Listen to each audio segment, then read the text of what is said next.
एक बार, वैसे तो बहुत से ऐसे उदाहरण हैं, परंतु एक आधा उदाहरण कति काटे का होता है जो आपको आसानी से समझ में आ जाता है। जींद में पटियाला चौक है एक, वहां पर एक रमेश जैन नाम का एक भक्त है हमारा। वो पहले ऐसे ही, पहले तो जैनी था, और फिर वो साधना जैन धर्माली तक करें थे, बाकी धार्मिक जैसे अपने शिव जी की, कृष्ण की, राम की, वो भी करें थे।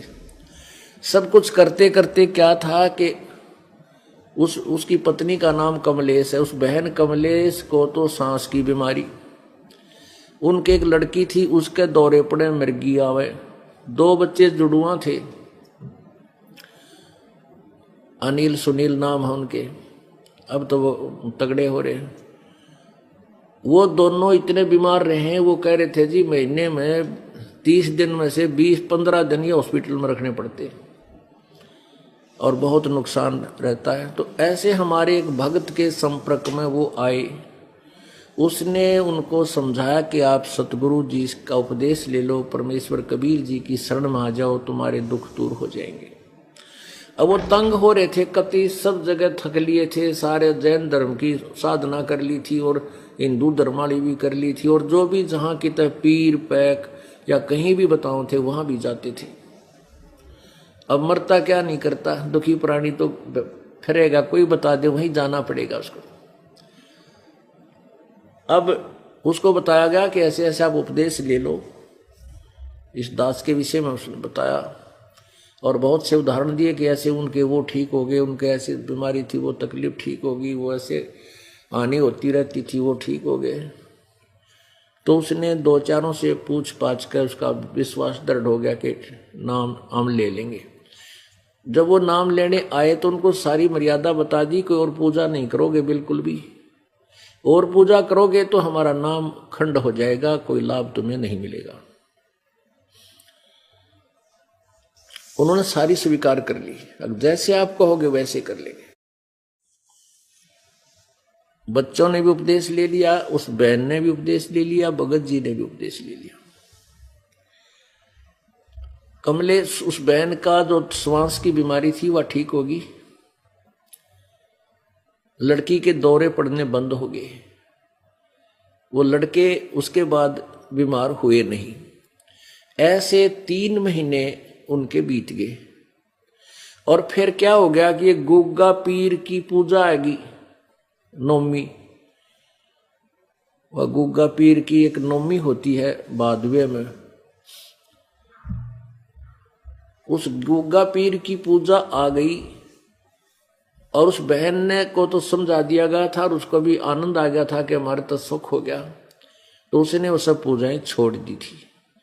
एक उसकी सहेली आ गई पड़ोस में, तो वो कहने लगी ये कमलेश आज पीर पे नहीं चल दी ना, वो गुग्गा नहीं पूजा, तने गुग्गा जी की पूजा नहीं की। नु बोली बेबे मन छोड़ दी, हमने तो पूजा छोड़ दी, हम केवल वही पूजा करेंगे जो गुरु जी ने बता रखी है, और पूजा हम करें को नहीं, मन तो त्याग। तो वह बहन ले रही थी किसी इन बड़े बड़े संतों को, जो जिनके करोड़ों शिष्य हैं, वहां से उपदेश ले रही थी उसकी सहेली।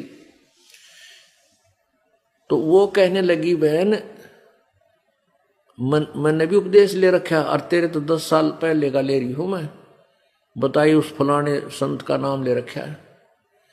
और बहन मैंने भी थोड़े दिन पूजा छोड़ दी थी, मेरी तो ब्रेन माटी हो गई थी, मैं तो फिर ये सारी पूजा करने लगी, जी सा आ गया। और फिर बताया कि हमारे रिश्तेदार ने ऐसे पूजा छोड़ दी थी, उसका एक का लड़का था वो मर गया बेबे हैं ये। तो वो कमलेश डरा दी उसने 5 थोड़े सी देर तो पैर अपने दृढ़ रखे, मन थोड़ा सा दृढ़ रखा, लेकिन इस तरह की बातें सुनकर वह भी घबराएगी। तो उस बहन ने क्या किया, वह गुग्गा की पूजा कर दी, उसकी कि मैं जो लटोटर सा कर दिया। तो उस अगले उसी रात ने उसका तो सांस नहीं जुड़े, सांस वो दमा हो गया, लड़की का मिर्गी शुरू होगी, दोनों बालक बीमार हो गए वो हॉस्पिटल में। तो अगले दिन शाम ने वो रमेश भगत अपनी दुकान से जब उसके घर में आया तो उसकी दुर्गति देखी।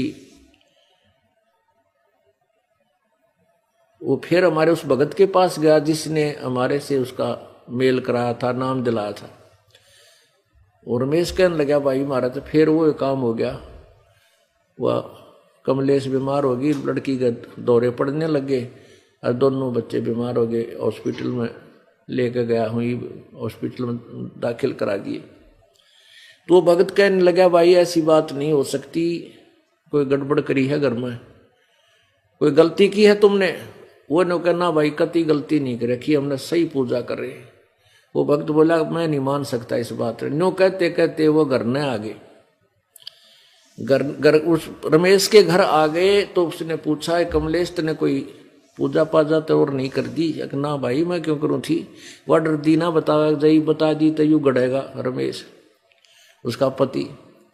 तो वैसे ही देखता देखता वैसे ही कर रहा था। मैं पीछे न चला गया, बरंडा था पिछली साइड में मकान का, वहां दर रखी उसने तमाकू की पिंडी सी और जोत ला रखी, वह बुजरी पहले दिन की वो रखी, उठाना भूल गई उसने। वो पता लगना था ना तो और बिरार मट्टी हो उनकी, वह बतावा नहीं हो दूना दुख हो जाता। तो वो कहने लगा यू के कर रखा तुमने पीछे लटोटर सा। तो रमेश बोला ये तो गुग्गा की पूजा करा करते हम इस तरह। उससे पूछा कि तने यू के करया, ये क्या कर दिया? ने बोली मैंने गुग्गा की पूजा कर दी, गुग्गा पीर की। वो भगत बोला गुग्गा फेर आ बड़ा थारे मुश्किल तो निकाला था, यो गुग्गा फेर बुला लिया तने गार्डन जोगी, ये गुग्गा दिए काम करेगा थारे सारे बिरान मट्टी होगी, बीमार होगी। और कितना मना किया था, 3 महीने 4 महीने तो ठीक रही, थारे सारा सुख हो गया, फिर भी तेरा दृढ़ विश्वास नहीं हुआ। ने बोली भाई क्या करूं, एक पड़ोसन आ गई उसने मैं डरा दी। ने बोली एक का पूजा ना करा करती, नाम ले रही थी उसने, उसका एक का छोरा था वो मर गया। भाई मन तो डर लग गया, जहां तो पूज दिया। ये पहला गड्ढा करती तो पूजा करती है, सारी बयान माटी हो रही थी, जिया समझ में क्यों ना आई तरह। तो उसके बाद और रमेश ने नमकाई करड़ी करी तंत्र नाश कर दिया, बता के बात थी यार। वह बोली पाछे नहीं करूं, मैं कति नहीं करूं। अब क्या समाधान हो कि गुरुदेव के पास चलो, अक्षमा याचना करो, तुम्हारा नाम खंड हो गया। पुण्यात्मा वो अपना बिजली का कनेक्शन ले लिया, और कनेक्शन ले लिया, और कनेक्शन जब तक ठीक है तो आपका पंखा भी चलेगा, ट्यूब भी जगेगी, एंड पंप भी चलेगा, और चक्की भी चलेगी, दूध भी बिलोएगी, सारे काम करेगी। और कनेक्शन गया कट तो पंखे हवा में चल पड़िए थोड़े बहुत, नहीं कुछ नहीं चलेगा। तो ऐसे ही अब आपका काम, आपने प्रभु की पावर से कनेक्शन मिल गया, ले लिया, और इस आपका काम ही पावर से होगा सारा। और आपने जो कनेक्शन दिया कट गया, किसी भी कारण से खंड हो गया आपका नाम उपदेश, तो प्रभु की पावर आपके पास नहीं पहुंचेगी, तो आपके काम सब ठप हो जाएंगे। पुण्यात्माओं ये पल्ला गांठ लगा लो, जब तक आप परमेश्वर की मर्यादा में रहोगे आपके सारे काम ठीक रहेंगे। और आपने जिस दिन मर्यादा तोड़ दी, परमात्मा 100 कोस दूर हो जाएगा, वो कनेक्शन कट जाएगा, आपको नहीं लाभ मिलेगा। परमात्मा कहते हैं, तो उन्होंने फिर अक्षमा याचना की, दोबारा उपदेश दिया। उसके बाद उन्होंने कभी नाम खंड नहीं किया। आज लगभग उनको 12-13 वर्ष हो गए, और प्रत्येक समागम में आते हैं, और सब मौज होगी, कोई बीमारी घर में रही नहीं। लड़की की शादी कर दी, उसके दौरे पड़ते थे, बच्चे भी जवान हो गए हुए। तो पुण्यात्माओं, परमात्मा कहते 100 वर्ष तक हमारी पूजा। परमेश्वर कबीर जी कहते 100 वर्ष तो सतगुरु की पूजा। सतगुरु की पूजा मीन जैसे सतगुरु यानी तत्वदर्शी संत आपको मार्गदर्शन करें, वो पूजा। और एक दिन आन उपासी, एक दिन और पूजा कर लोगे कहते वो अपराधी आत्मा फिर पड़े काल की फांसी। बताओ, 100 वर्ष तो सतगुरु पूजा, एक दिन आन उपासी, वो अपराधी आत्मा फिर पड़े काल की फांसी। ओहो, अब तुम न तो जरा सी लगे और काम बिगड़ गया सारा।